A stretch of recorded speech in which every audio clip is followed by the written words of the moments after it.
Sa mundong kay ingay, sa sigaw na walang tigil, may isang sulok na ang gulo'y napatitigil. Bakit nga ba ang lalaki, kapag ang puso'y sugatan, ay mas pinipili ang pinto ng katahimikan? Hindi ito kahinaan, hindi ito pagtakas, kundi isang pag-ipon ng bagong lakas. Sa bawat pagtahimik, doon tinititigan ang lalim ng hapdi at bigat ng pinagdaraanan. Sa gitna ng gabi, sa ilalim ng mga bituin, ang isip na gulo, doon lang humihinahon ang hangin. Bakit sa katahimikan, doon lang nahahanap ang sagot sa tanong na kay hirap malasap. Kapag ang paligid ay payapa at piga,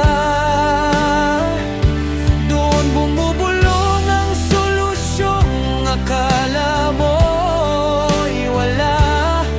Sa tahimik na lugar, ang kapayapaan ay tunay. Doon mo mababawi ang nawawalang kulay.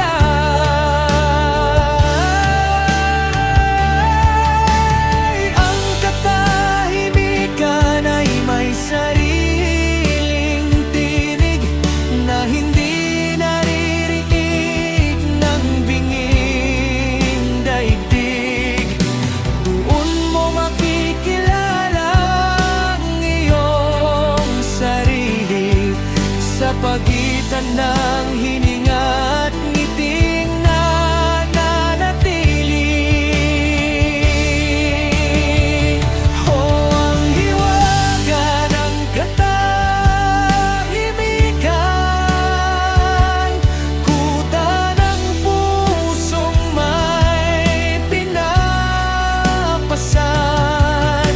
Doon nagbubukal ang linaw ng isip, lunas sa gulo at masamang panaginip. Hindi kailangang sumigaw para pakinggan, sapat na ang manahimik sa piling ng may kapal.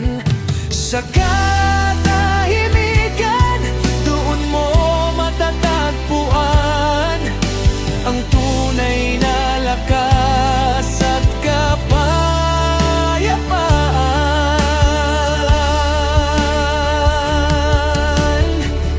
Minsan ang pinakamalakas na tugon ay hindi ang salita, kundi ang pag-ayon.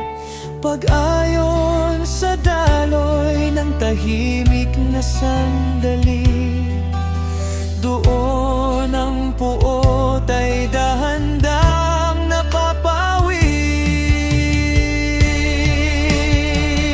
Sa bawat pag-upo sa lilim ng puno, nabubuo muli ang nadurog na puso. Huwag matakot sa sunod na katahimikan, dahil doon nagsisimula ang iyong kaligtasan. Sa tahimik na gabi, sa tahimik na sandali. Doon mo makikita ang sagot sa lahat.